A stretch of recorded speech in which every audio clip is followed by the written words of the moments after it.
This is gonna be the best day ever. This is gonna be the best day ever. Wake up. Hey guys, good morning. Cardinals here again, and today we're starting off the day off right, and we're going to talk about some really good stuff. We're going to begin with a little bit of a debunking here of the Salt Lake Tribune, and then we're actually also going to cover some of the more hilarious comments about what this morning section should be called. Should we call it Cup of Cardin? Should we call it something else? I don't know. You guys are going to decide, but you know what? The choice will be made today. Anyway, this is not going to be one of our more formal debunkings. I'm actually just going to tell you a story about this Salt Lake Tribune article. Unfortunately, over the past couple of days, I've been sick. You guys saw me on January 1st, excitedly announcing that we're going to be doing some more morning morning commentary and morning content, shall I say, at which point I probably got sick. I was out for 2 or 3 days with whatever virus is going through Southern California right now. And I was bummed because we started out so strong, and then on day 2, I'm sick. But when you're sick, you scroll a lot. And this was literally like the first thing that came up on my feed when I was sick. And here's what it says. I'm just going to put up on your screen for you. It says, a new survey shows that only 42% of Utah adults consider themselves members of the state's predominant faith, a whopping 22% points lower than the 64.3% of the LDS Church reports on its membership rolls. And, you know, obviously, that discrepancy must be due to some kind of lack of transparency or the traditional narrative that anti-Mormons try and create about the church being in decline and so on and so forth. The Salt Lake Tribune, as you guys know, has traditionally always been, and pretty much still to this day, maintains its status as an anti-Mormon newspaper. It's gotten a lot better about hiding that narrative. Others haven't. I mean, this is another thing that popped up in my feed today. Mormon church in decline in Utah. I love it how they always try and shroud everything with a question mark so they could say we're just asking questions. But consistent with the first 30 rules of the anti-Mormon playbook, you always try and co-opt other churches' scandals onto ours.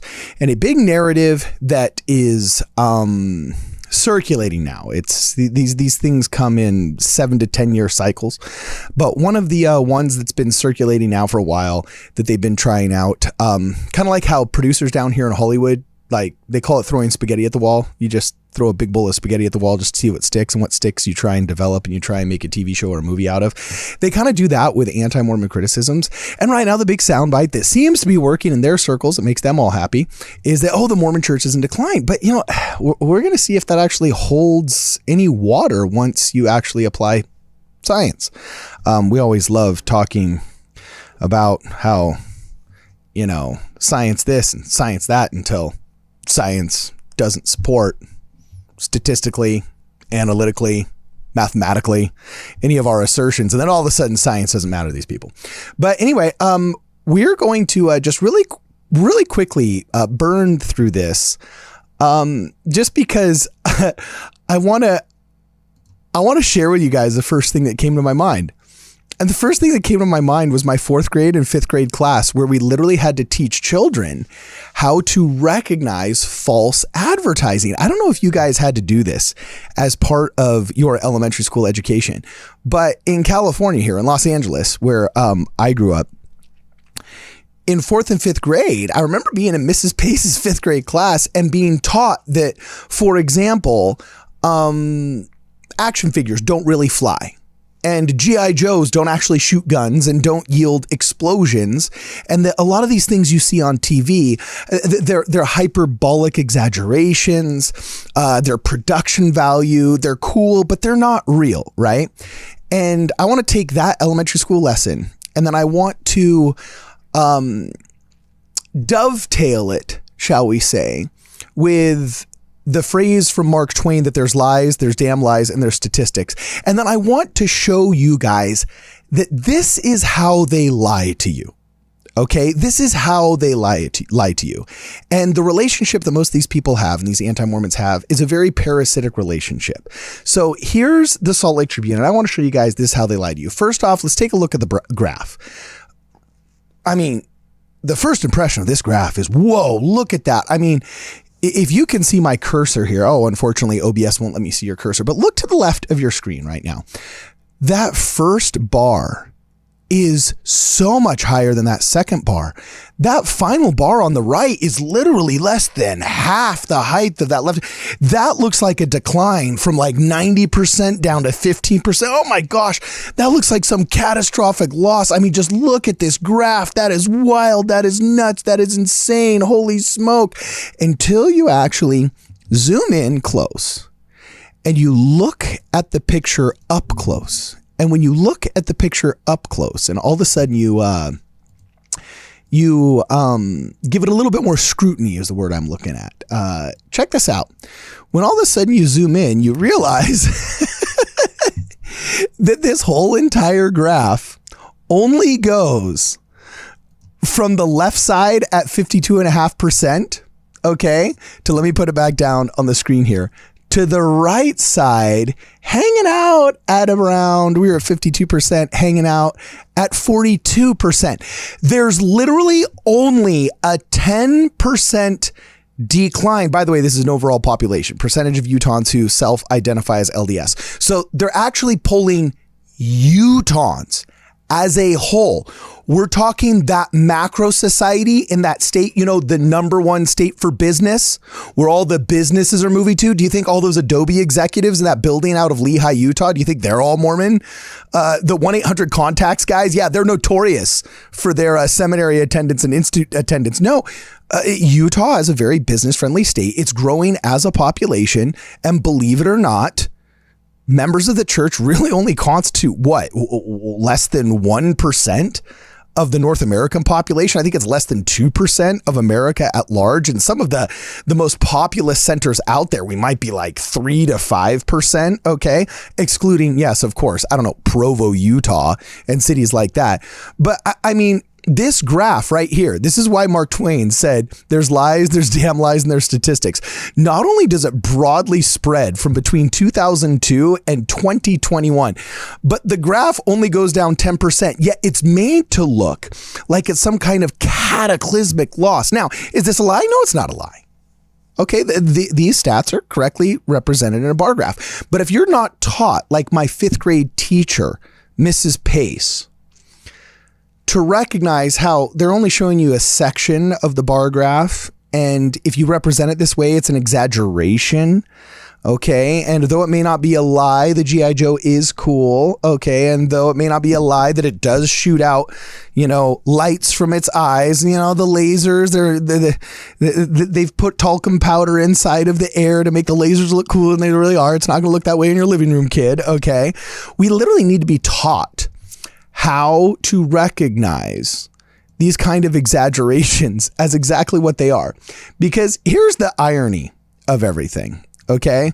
When you actually zoom out of this, and you take a breath, and you look at it for what it is, you realize, okay, there's a 10% decline over literally a 19-year period that actually demonstrates members of the Church of Jesus Christ of Latter-day Saints in Utah successfully pulling off a pluralist society.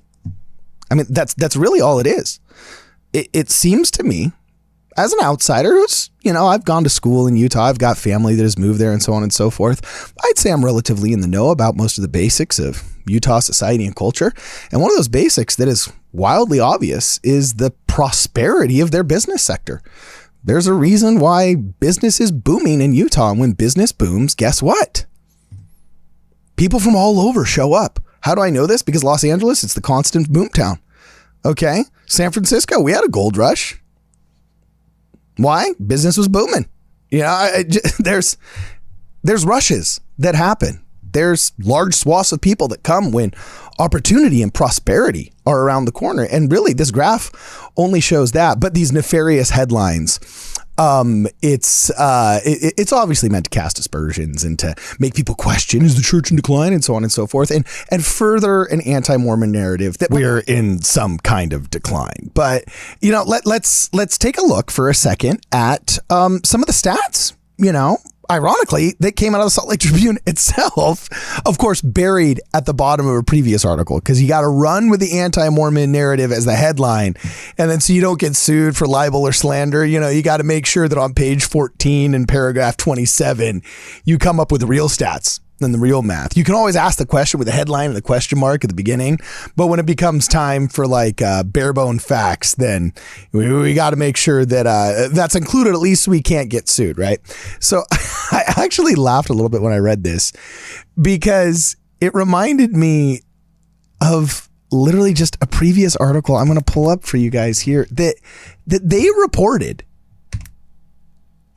It should be in the zeitgeist if they were trying to report truth, okay? And here it is. Earlier, when John DeLynn was under scrutiny for the millions of dollars now he's made home wrecking for profit, some whistleblowers came forward about, some of his inappropriate relationships with female staff members and what they perceived as inappropriate sums of money that he had received, and all kinds of accusations were levied. And you can read all the articles and all the reporting on that. And that's a different talk for a different day. But he was tooting the horn that the church was in decline back then too. And a church spokesman actually got involved and was asked a bunch of questions about the decline. In fact, I'll read it so that nobody can accuse me of misrepresenting the paper. I'll even highlight it here so you guys can see. A significant share of DeLynn's audience growth, he said, is drawn from torrents of Latter-day Saints now falling away from the faith. Torrents almost as big as that graph we saw before. The torrents that are leaving the church, all right? Now falling away from the faith, which he insists is seeing massive waves of attrition. Look at this, massive waves of attrition in its worldwide membership. Church spokesman Eric Hawkins disputes this assertion. I don't know Eric Hawkins from Adam. I great guy, doofus, I don't know what, but this comment was kind of funny. He said, the Utah-based faith, quote, continues to grow not just in number, but in, by the way, I hate it when they say the Utah-based faith. I mean, I know that's another one of those things that's technically real, but like these people are so Utah, and they don't realize that there's like sincerely held religious beliefs outside. Like people can live entire lives not caring what happens in Utah as members of the church. Like just because you're Mormon, you're not somehow inherently Utah. They make it some kind of strange, like almost like not an ethno religion, but like a geo religion, so intrinsically tied to that square shaped state that I don't know. I've never understood that. But anyway, the quote, Utah-based faith, quote, continues to grow not just in number, according to Eric Hawkins, spokesman of the church, but in indicators of member engagement such as temple work, family history, efforts, and tithes and offerings contributed. Hawkins wrote in an email, those who leave often do so in a more public way through social media, but the percentage of members who resign their membership remains very small, less than 0.2%, and has not increased in recent years. So the only dude to offer any facts so far, any stats, says, not really much to see here. Not a lot has changed. I'm sure you got a lot of confirmation bias on your Reddit profiles and your Facebook groups, which I can't think of a less entertaining form of social media. But, I mean, when the brass tacks is due, when the rubber meets the road, when the science kicks in, when the measurable quantifiers are summoned and the anecdotal evidence runs out, what happens? This happens. This is what happens. We continue to grow not just in number, but in indicators of member engagement, such as temple work, family history offerings, and tithes and offerings contributed, which reminds me of a recent episode we made that, who knows, maybe I'll link to it in this video, about the data of doubt and the surprising statistic that 40% of people that go inactive come back. That really surprised me. If you guys haven't had a chance yet to see that, I'm actually going to see if I can pull this up right here. Ward Radio. I want to make sure that I remembered my own title correctly, but I believe it was called The Data of Doubt. And yeah, here it was, a deep dive into the data of doubt and reactivation. That was it right here. In fact, if you guys take a look on your screen, you can see the deep dive into the data of doubt and reactivation. That video right there, you can check it out. It's super awesome, very informative. But back to the Salt Lake Tribune. Back to the Salt Lake Tribune. And their headlines. These headlines, man. I think these are why we can't have nice things.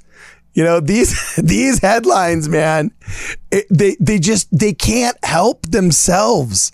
Between the graphs and the headlines, they can't help themselves.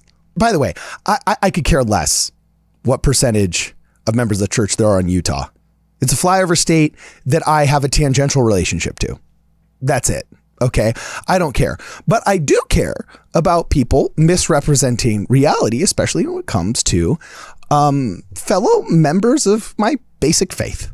So, yeah, I took issue with this, and I kind of laughed a little bit because the hilarious part is when you actually click on the Salt Lake Tribune, when you actually click on their Twitter profile, look at this, go to the very top of their Twitter profile. And what is it? There's the Salt Lake Tribune right here. Here's their cool little logo. And actually, oops, I got to make so you guys can see the logo a little bit better.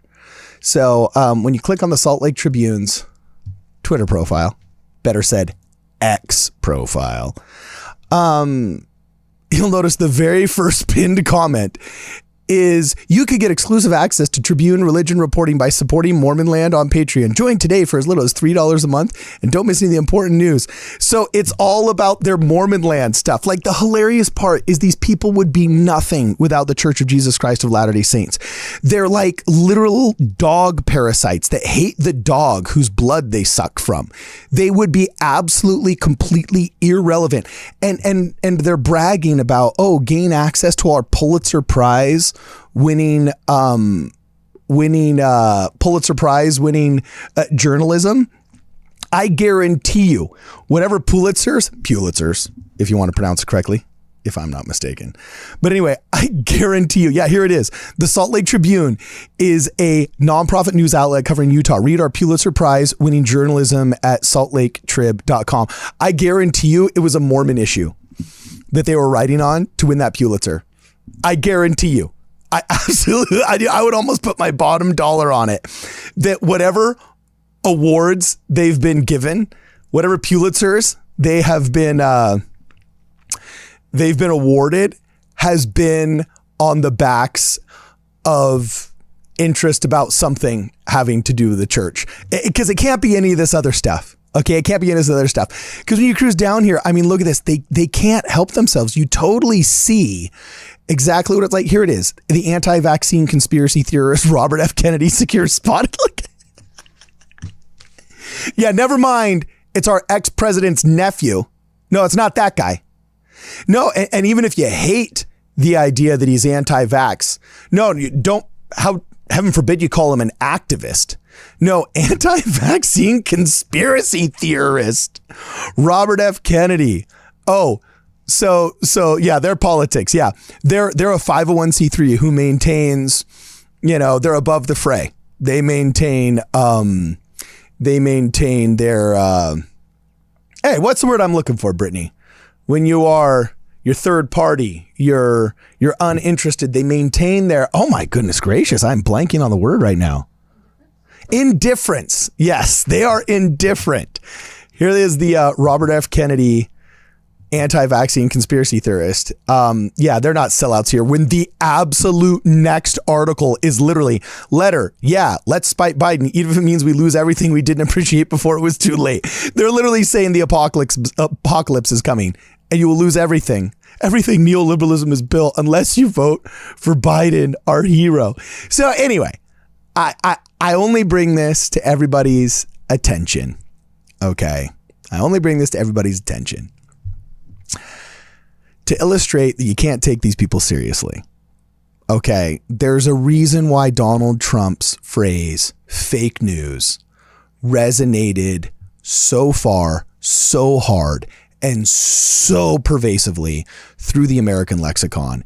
And it's because, fake news, we know it doesn't mean fake. It's not objectively not real. Okay. This graph that we're looking at? Is that a fake graph in the sense that it's falsified, that it doesn't represent true information? No, I'm sure that over a 20-year period, there's been a roughly 10% decline in those that self-identify as being members of the church. And I'm sure there might be a disparity between those that are officially on the books and those that aren't, because there's always been inactive. There's always been children that were blessed as children, but in their teenage or their adult years didn't go to church because their family fell away from the faith, or they moved away to a place where they didn't know where their congregation was, whatever. There's a million and one ways where this could be true. Okay. But fake now in the American lexicon, when we say fake news, we're not saying it's news that's not real in one way or another. We're saying that it's obviously politically motivated in a negative way and weaponized against one's political, or in this case, religious opponents. And if that is the colloquial definition of fake news, this is fake news. Totally fake news. And we unfortunately have to be aware of that now. 1972 to 1974, I believe, somewhere there, 2 or 3 year period, the most trusted man in America was Walter Cronkite. It was actually a member of the news media that was the most trusted man in America, higher than televangelists, higher than religious leaders, higher than corporate CEOs, higher than gurus, higher than authors, higher than all of them, politicians, the whole 9 yards. Okay, we used to laugh at comedians and listen to politicians. But now we laugh at politicians and we listen to comedians, because now Congress, now corporate CEOs, all these people are hanging out at approval ratings. The media is hanging out at approval rating of about 13, 14, 15% now, depending on what organization is doing the polling. I mean, going from 72% most trusted man in America, my father's generation. I mean, we're talking the year he went to junior high, to now all of a sudden the year he's got a grandchild almost hitting junior high. That same organization that was top dog is now literally bottom dog. There's a reason for that. And this is it. So anyway, that's your early morning. What are we calling it? Cup of carton? I don't know. Let's choose right now. I'm going to share with you guys some really funny comments that I thought were actually freaking hilarious. Okay. In the most recent video you guys saw today, holy cow, this new intro gets me pumped up. Sorry, not today. You saw it yesterday. But yeah, we're going through new music, and I'm excited to show you guys all the new tunes that are going to be intros to this show. Just so you guys know, the new intro was Let's Get Loud. And I don't remember the name of the artist, but I'll tell you guys on the next morning musings, morning cup of carton. I'll let you guys know what the music was, because I really try and highlight new up and coming artists. I try and go off the beaten path to get cool music for our show. And yeah, as Temple Mount said, holy cow, this new intro gets me pumped up. It's like a war battle cry. It is. 11 people agreed with him at the time I took the screenshot. There's more on that comment now. Also, shout out to R Johnson 2402. Looking forward to an awesome year of insight and fun. Cup of carton sounds great. Also would love an Ellis energy drink. So babe, yeah. Should we call this the Ellis energy drink in the morning?